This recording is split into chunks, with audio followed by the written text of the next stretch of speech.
y'all. Welcome to another episode and experience of Richgrl Bible Study.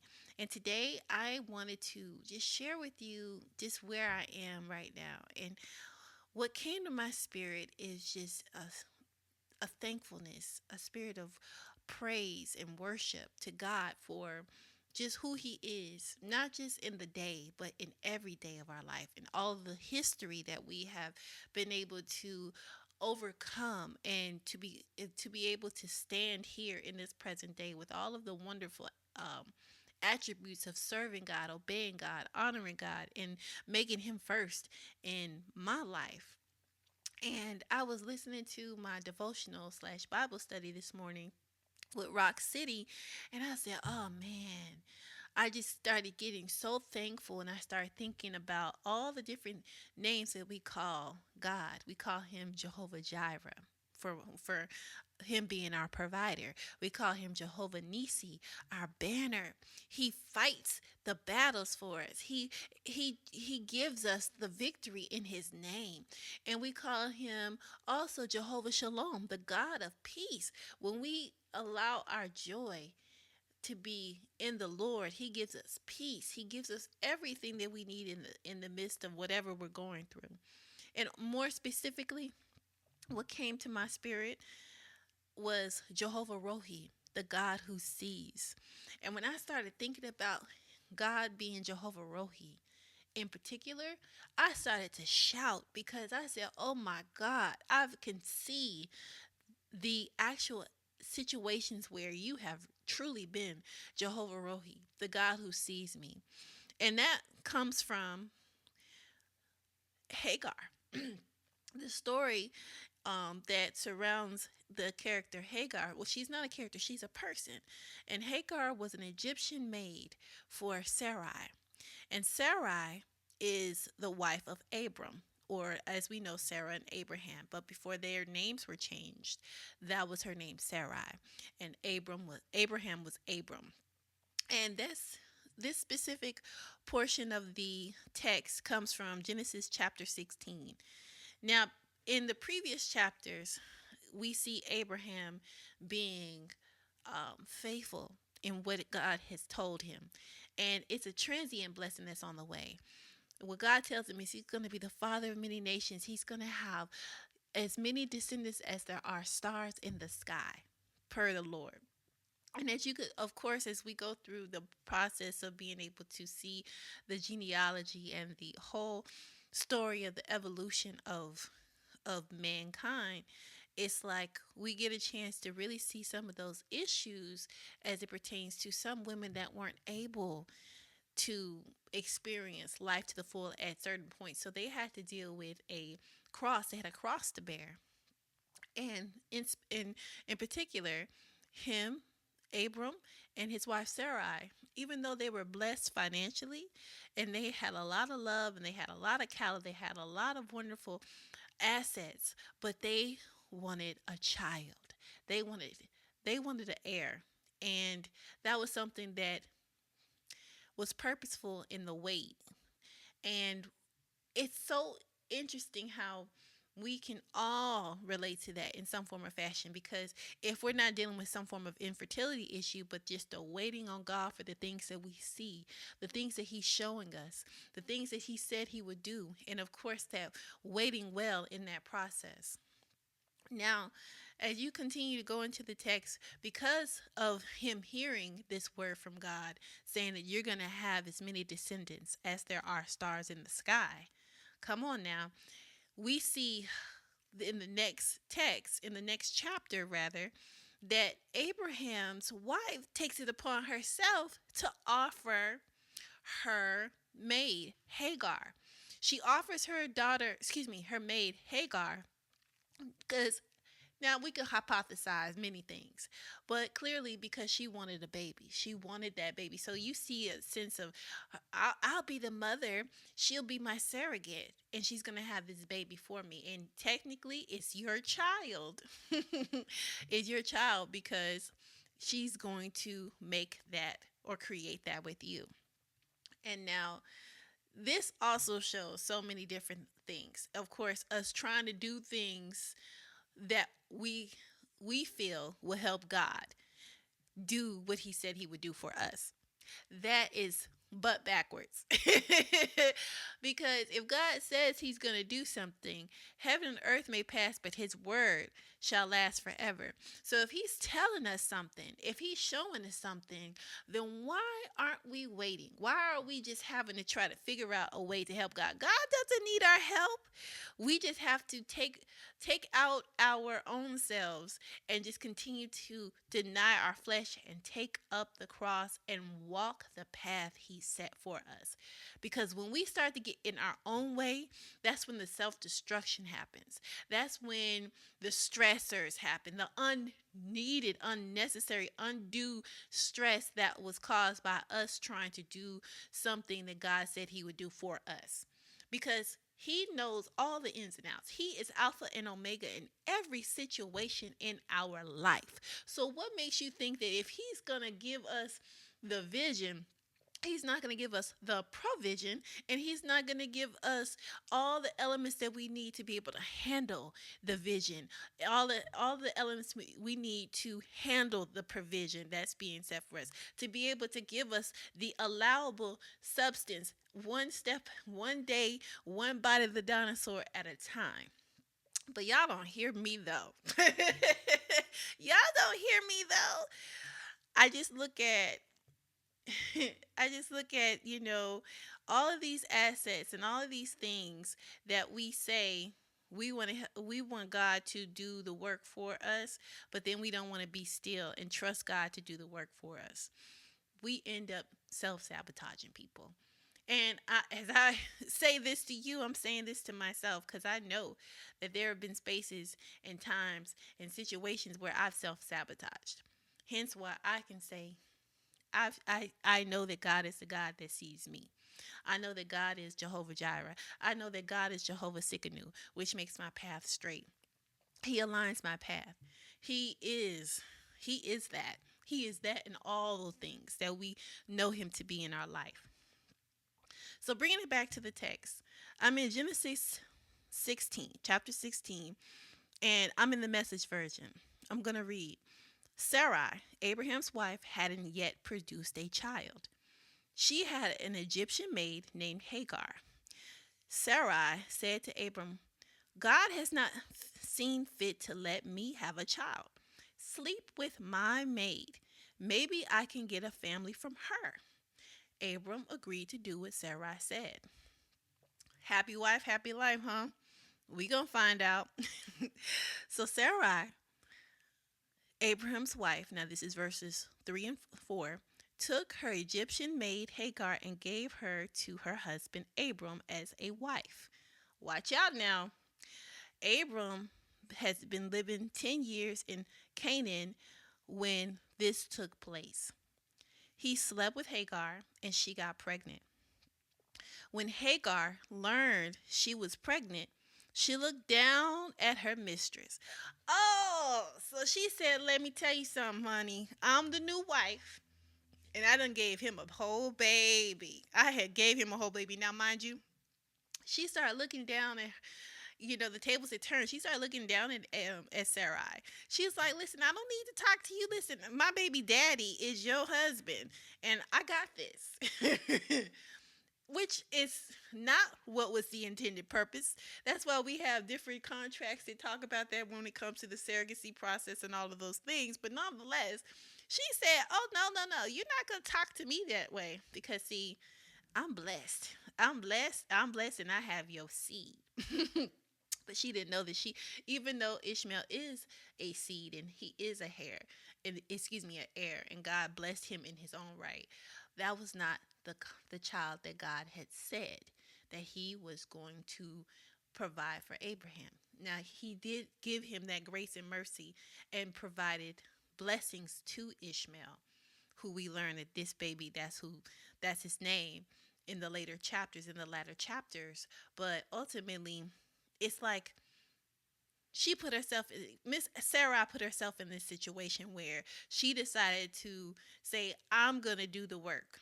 And here I am doing the work. And now, oops, now this little maid thinks she just got it going on. So now let's get to verse 5. Sarai told Abram, "It's all your fault that I'm suffering this abuse." What? Now she tells Abram, "It's all your fault." When in fact, if you look up at the beginning of listen, at verse 3 and 4, she gave her maid. So it was never his idea, but he went along with it to honor his wife. Now, she went ahead and decided to displace the blame to make it seem as though Abram did this. Abram Abram was doing what you asked him to do. But because we decide in general, looking at it from the bird's eye, to start doing things out of the will trying to help God, look at what transpired. You have contention, you have stress, you have undue stress because you decided that you did not want to give God the free reign to take over and to do what he does best, which is be the lamp and the light to your path, to make the way and to give you what you need in the seasons that come before the breakthrough so that you can truly have those blessings and also have the mental and emotional capacity, the bandwidth to be able to handle those things accordingly. But when we start jumping ahead of the plan, that's when things that we want, we recognize that they may look kind of good, but then at the end, it's the undue stress. And here she is, Sarah is like, now I gotta deal with your baby mother because you want to go ahead and do this. When in fact, she is displacing the blame because Abraham, he was just a a consenting party. He's like, what you want me to do? You said you want to have a baby, so I gave you the money. So when you go back, you said, I'm sorry, Abraham said, you decide what you want to do with her. Your maid is your business. Now, mind you, he tried to put it back on her. I just see Adam and Eve back in my head talking about, well, the wife you gave me is the one that gave me the fruit. Yeah, yeah. Yeah, your wife, your business. I mean, your maid, your business. I tell you what. So Sarah was abusive to Hagar, and Hagar ran away. When you get to verse 7 and 8, here's what happens. And an angel of God found her beside a spring in the desert. It was a spring on the road to Shur. He said, Hagar, maid of Sarai, what are you doing here? Mm, what are you doing here? What an interesting question. But we're going to keep reading. She said, I'm running away from Sarai, my mistress. The angel of God said, go back to your mistress. Put up with her abuse. The angel telling you to go back and put up with the abuse. Oh, that's when we have to continue to go back to that pruning season that we don't like. Oh, it doesn't feel good. Like, you have to go back to a space where you are not feeling loved and appreciated, and you're already just feeling vulnerable. You already done mixed the family business. It just got muddy and dirty. But the Lord told her via the angel, go back, put up with her abuse. Then he continued, I'm going to give you a big family, children past counting. So not only did she, that's deep right there. I just caught that. I'm going to give you a big family, children past counting. Now, the funny thing is that Abraham got the word directly from God. God told him, I'm going to give you as many descendants as there are stars in the sky. Yet, God blessed the angel to tell her, I'm going to give you children past counting. Now, to me, that looks like when you wait well and then waiting well, I'm gonna still multiply your blessings. You're going through right now, but I'm still gonna bless you. I'm still gonna bless you beyond measure. You can't even count the amount of blessings that are gonna come from your baby. I am going to make this situation this bad for your good. Beyond counting. So she's still getting a portion of that seed. And that seed is still connected to that tree. But ultimately, it's going to be the tree that God planted inside of her. So it's deep because he promised her children past counting. God promised, but God promised um, Abram at the time, seeds that he he promised him that he would have as many descendants as there are stars in the sky. So she's got a um, mirroring favor that's happening here. So it's going for her good, and it's just deep because the hurt that she's experiencing, the confusion that she's experienced, the sadness. Of course, now she did play her part, because she started getting spicy with her mistress, but at the same time, God still blessed her. She didn't know what was going on when it all happened, but God still showed favor upon her, even though she was somewhat of an innocent bystander to this, because she didn't sign up for it. She obliged. But God still allowed it to work together for our good. Can you imagine a moment when, you're in a space where you have to be stuck and get the brunt of the work, and you get the brunt of the deal, and it's like, well, how is this gonna be something good for me? And it's like, even if it seems like you're getting hit by a stray bullet, you are still going to be blessed. It's still going to happen for you. It's still going to be purposeful. It's still going to bless you. So you just have to wait well. Wait well. Hallelujah. From this pregnancy, this is still verses 9 through 12 of Genesis 16. From this pregnancy, you'll get a son. Name him Ishmael. For God heard you. God answered you. He'll be a bucking bronco of a man, a real fighter, fighting and being fought, always stirring up trouble, always at odds with his family. Now, not only did God bless her with the infinite blessing, but also God told her the purpose and the resume of the a blessing, the key features of this beautiful son that she's about to have. And all these things, he's going to have to use this fighting, and all these things are going to be purposeful because, as we know, the Ishmaelites, as we, of course, listen and read the remaining chapters, the Ishmaelites and the Israelites, which comes from Isaac's bloodline, they're always in contention. But God allowed that nation to rise up just as prominent as the Israelites. And here we are, even to this day, where the holy wars are still happening.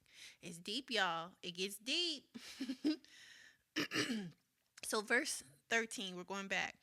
She answered God by name. She answered God by name, praying to the God who spoke to me, or spoke to her rather.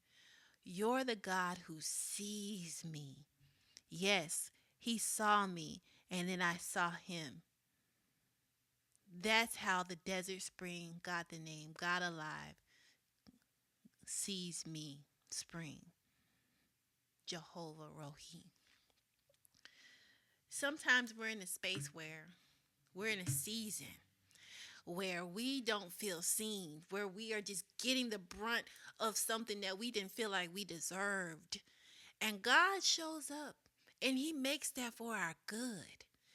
Have you ever been in a situation in your life where you have been struggling and you're fighting and you're being oppressed and depressed and suppressed, and you're dealing with it from every angle of that situation, and in the midst of it there's a glimmer of hope? That is, to me, the perfect example of God seeing us and reminding us and encouraging us to keep going, because it's going to be for our good and his glory. I want to speak to that space. I want to say thank you, God, because I've been in situations where I was I was wrong. I was wrong. I did the wrong thing and I said the wrong thing. And I had to deal with that. And I was in a season where I was being mentally and verbally, accosted. I was always feeling like I couldn't keep my head up. I just felt like everywhere I went, I felt the principalities just surrounding me. Like whenever I was walking to and from, this space when I was going to school, and I just felt like the energy around me, the crowds that were around me, the space, like even the smell of the area, just everything about it just felt so unwelcoming. And there would be moments where God would just send vessels to say an encouraging word like, "Hi, I love this today. What you did during this homeroom situation, this helped inspired me. And you're doing such a great job." And or it would be like a lovely compliment in the midst of me feeling like the worst of myself. And it would be those moments that God would show me, I see you and I still think you're fearfully and wonderfully made. I know you're going through things from the east, the north, the west, the south, but I still love you. And I'm still going to give you glimmers of hope. And I'm still going to show you love and light. But you got to go through this season. But you got to take this jabs. And you sometimes not only do you have to get knocked down, but I'm going to pick you up. But I'm gonna let them knock you down. I'm gonna let you get knocked down again because I want you to feel this, so that when you come up stronger, you come up brighter, you come up wiser, you come up braver, you come up with a sense of clarity, a sense of purpose, a sense of understanding that only you can get from this knockdown, only that you can get from this oppression, only that you can get from this situation where I am pulling and straining you and allowing the enemy to touch you just enough for you to feel it, but also to recognize that I'm still here with you. I'm still here with you fighting the battles. And I call that the moments when that is Jehovah Rohi, the God that sees me, because I still see myself saying, God, I don't want to go back. I don't want this feeling. I don't like this pruning. I don't like this refining. I don't like this fire. But that fire, in those moments that the fire gets so hot and I feel scorched, I also get that drink of water of encouragement. Gump. I also get that refreshing sense of peace when I can get to a still moment and say, okay, God, okay. And then after I learned the lesson, after it started to come up and I started to get more of the peace that I was yearning for, the more of the grace that I was yearning for, and the confidence and the strength and the boldness to walk more boldly in that season. And I started seeing that ladder look greater. I just said, thank you, God. I said, thank you. I took the lessons, I took the beating, but I said, thank you. Thank you because now I see. Now I know the strength. I've done the reps. I've done the work. I'm still doing the work, but I thank you, God, for what you're showing me. As I'm coming out of this season, I'm seeing your glory. As I'm coming out of this season, I'm seeing your breakthrough. As I'm coming out of this season, I see that you see me even when I feel low.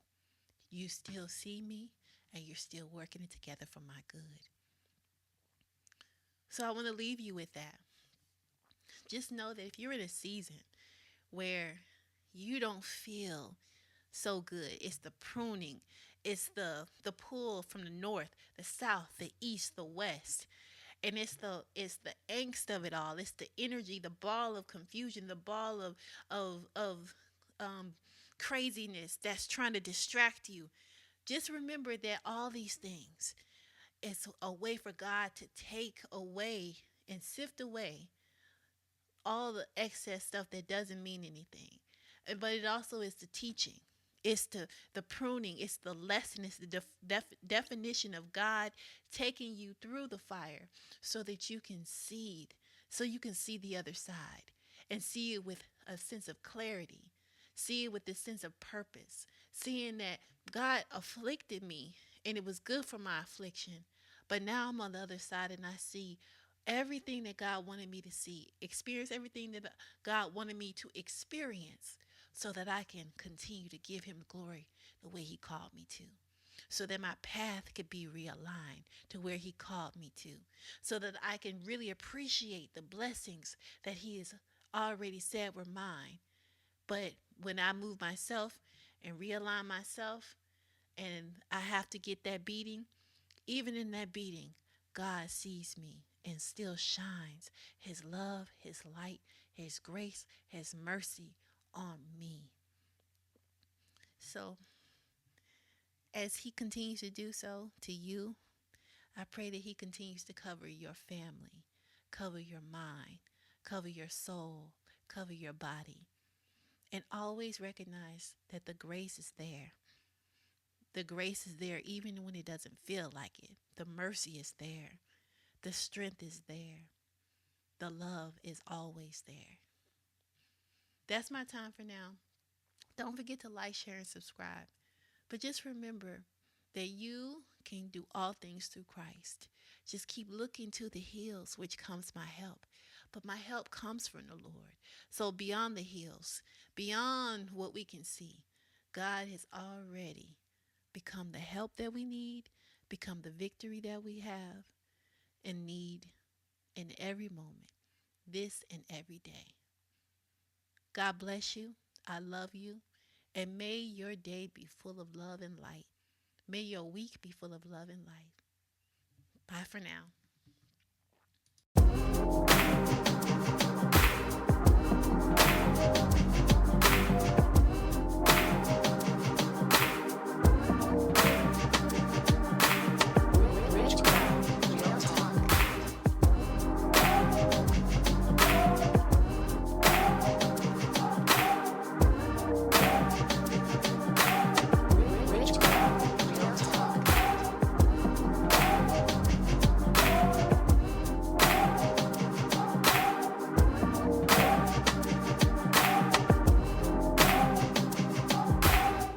Richgrl, real talk.